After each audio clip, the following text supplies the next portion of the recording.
Hi everyone and welcome back to the channel. I'm Kirsty and this is Stuck in the Mud. Thank you everyone for all your support on my channel recently. I really appreciate it.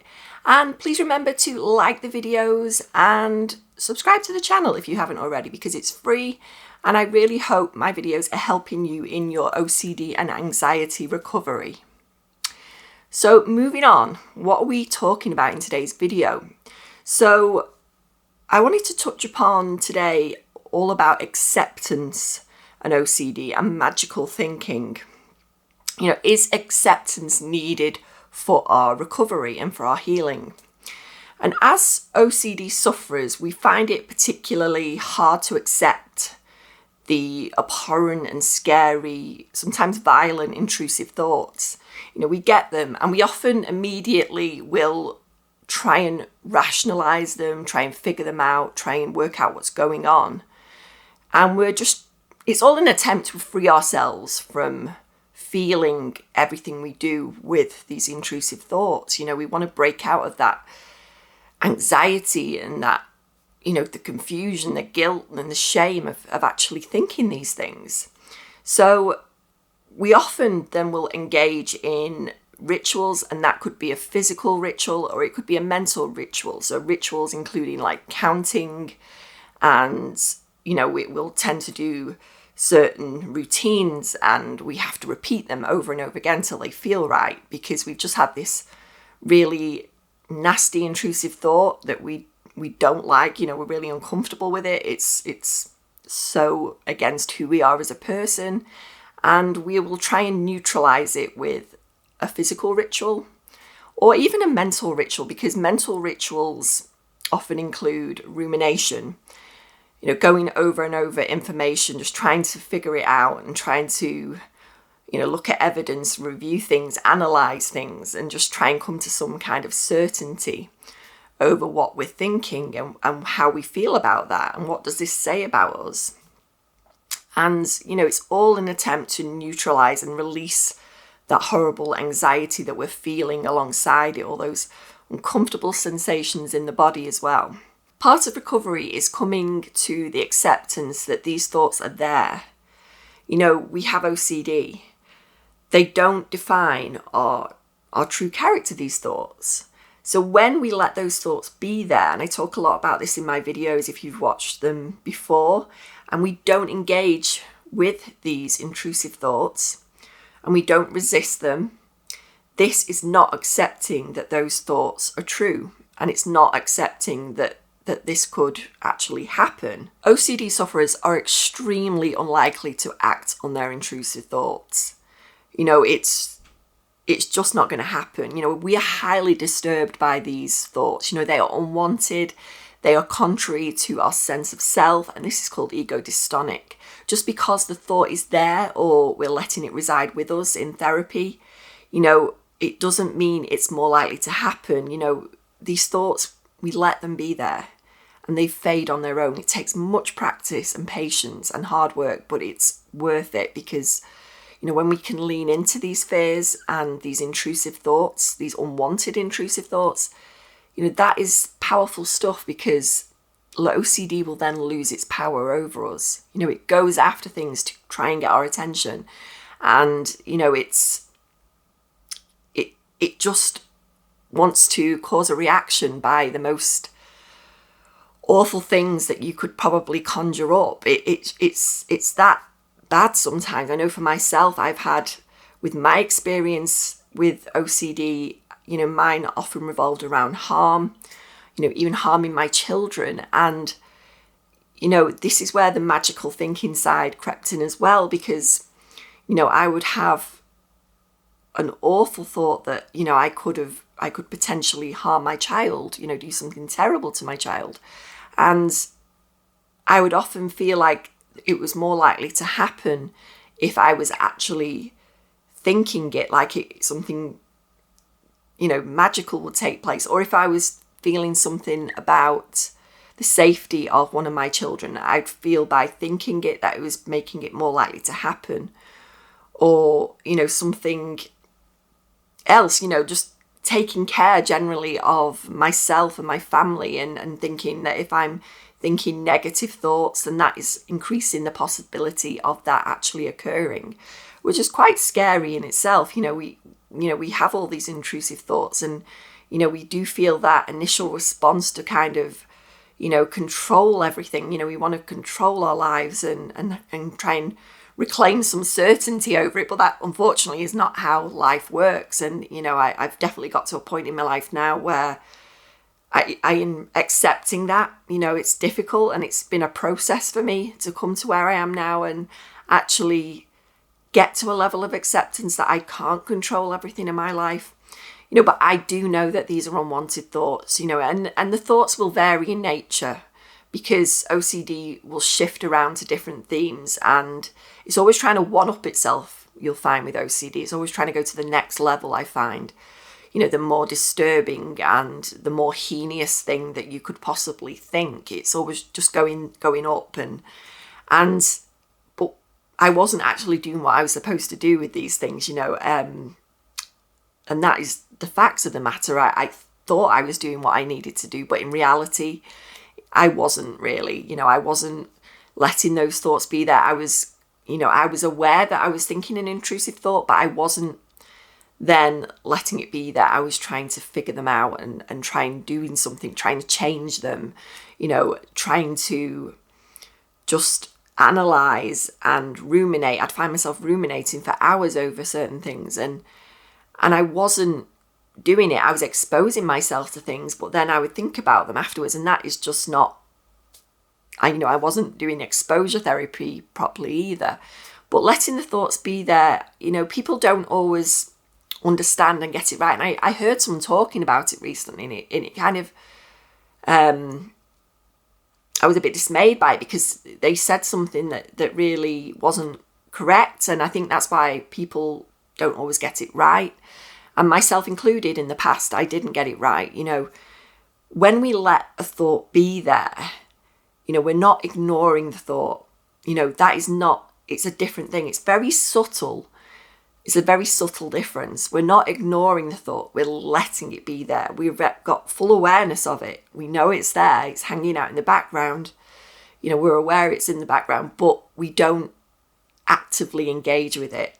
And that's the difference. We're not ignoring it, because ignoring it implies to your brain that is a wrong thought. We shouldn't be thinking that. And that's sending the wrong signal to our brain. And this is, like I said, it's subtle. It's a subtle difference. We're just letting it hang out there in the brain, if you can think of it like that. And that is really key with this kind of therapy. And I got a little bit annoyed by it, because I was like, that's not how it works. And maybe the person didn't vocalize it as well, but that is really key, because ignoring thoughts is not what we want to achieve with this. It's just not right. And letting it be there is having awareness that it's there. We're not trying to push it away, because that's just going to make it come back stronger. We're just letting it coexist with us. And what will happen is that, that thought will fade. It will fizzle out when we don't engage with it. And all the uncomfortable sensations we feel around it as well, all the anxiety and the guilt and the shame, the frustration, all those uncomfortable feelings, also sensations in the body, will fade too. And you may feel it, it really churning there when you're not doing anything with this thought. It's there. And it's quite easy to get sucked in and get hooked in by that. Like I said, that's our first response when we get these real, scary thoughts that we don't want to be thinking. They're unwanted thoughts. They're intrusive. They don't say anything about us. So I often find it helpful on my journey with OCD to think of OCD as separate to myself. Think of it like it is just a bully, actually, OCD. And it, if I could feel like it was separate, some people even name their OCD, give it a name, and whatever works for you. I didn't necessarily go down that line, but I did feel like it was separate to myself. And that was really instrumental, I think, with my healing journey as well. But when we automatically go into that resistance of a thought, our brain takes note of this. Like I just said, it thinks it's important, and it wants to hold on to it. It wants to keep it, because it's like this this is obviously important stuff and I need to keep it there. So that is really, you know, what we resist persists, you know, when we're trying to resist something, but when we can actually move into it and let it be there, you know, that's amazing, you know, because we're actually taking the steps then to heal and actually get some freedom from OCD. You know, different ways we can do that, and I talk a lot about this in other videos. You know, we can agree with OCD, you know, as you know, as hard as that seems to do, and it's going to feel a bit uncomfortable at first, but, you know, if we can actually agree with it, like, you know, even just laugh at it, you know, when they come up with the, you know, when the OCD will come up with these preposterous and, you know, just ridiculous thoughts that it comes up with, you know, that we can just be like, you know, bring it on OCD, you know, and when we do that, we sending that message to OCD. Our brain is taking note that, you know, this is just not important. This is just, we're being as passive as we can with it, you know, just like, okay, what have you got for me today? You know, and it's just, it'll just evaporate on its own. And it takes so much practice that it takes, you know, being consistent quite a lot with it, but you will get there. It doesn't feel possible at first, 'cause it just feels like you're just going against who you are as a person. And I know it feels like that because I've been there.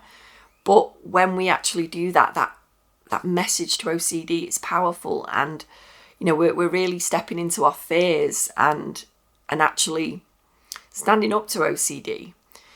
And OCD's not going to like that. It's going to get quite, you know, like, what is going on here? I need to get your attention. Like I said, it's always going to try and go to that next level and go, hey, but what about me over here? You know, you're not taking notice of me, you know, trying to get your attention. But then we do the same again. We let it be there, you know, and there's lots of ways you can do that. I talk about them in videos like the toddler having a tantrum, you know, you're not getting onto the train when it pulls into the station, you know, just different visual scenarios you can use to actually help you do that process. You know, it's somewhere that's taken me a while to get to, but I just wish I'd known a lot of this earlier. And I'm really happy to be sharing these videos with you guys and hopefully helping you on this journey to your freedom from OCD and anxiety. I'm also going to be talking in a future video about acceptance and the worst case scenario. And this really applies to more real event OCD, you know, things that could, you know, could happen in life. You know, if life is full of possibilities and life is very much up and down, you know, there's many things that we can experience along the way. And acceptance with this kind of OCD, it's still the same, but a little bit different because, you know, we're talking about events that, especially for myself, you know, growing up, I was always very afraid of loss, and that is definitely something that it's taken me a long time to get there and actually address these things. And, you know, this is, like I said, I'm not going to go into too much depth about it now because I want to talk about that in a bit more detail. But acceptance is there as well, and this is part of the journey with OCD. And you just take it step at a time because, you know, this isn't a quick fix. It isn't going to happen overnight. You know, this is a day-by-day process, and we really do have to give ourselves that compassion along this journey as well, because it's not easy. You know, if anyone, you know, going through this now, you know, it's not an easy thing to actually, you know, lean into your fears and lean into these intrusive, unwanted thoughts, letting them be there, you know, accepting their presence is a hard task. And it takes practice. It takes a lot of, you know, going forward and then moving back. And we can be doing that quite a while, and until we actually really, you know, we get so consistent with it, and we've really, you know, kind of come to a level of acceptance that those thoughts are there, and we don't get so triggered by them anymore, and we're building up that tolerance to these intrusive thoughts that pop up. You know, I get intrusive thoughts daily, you know, and everybody does, but they don't notice them the same as an OCD sufferer would. And that is really the main difference. But you can still live a normal, fulfilling life with OCD and anxiety. It doesn't have to rule your life forever. And I really hope this is coming across with my videos and giving you some of the tips for your recovery and how you can get there. So please let me know if this video has been useful to you today. Let me know about your whole magical thinking around thoughts. You know, is this something that's happened to you? Have you often questioned the thought of having a thought there? Does that make it more likely to happen? You know, this is something I struggle with for a long time, and I know a lot of you guys out there will be suffering with magical thinking OCD too. So let me know in the comments. I'd love to hear your stories and what's been happening in your life regarding OCD and anxiety. So thanks for watching, and I will see you in the next video.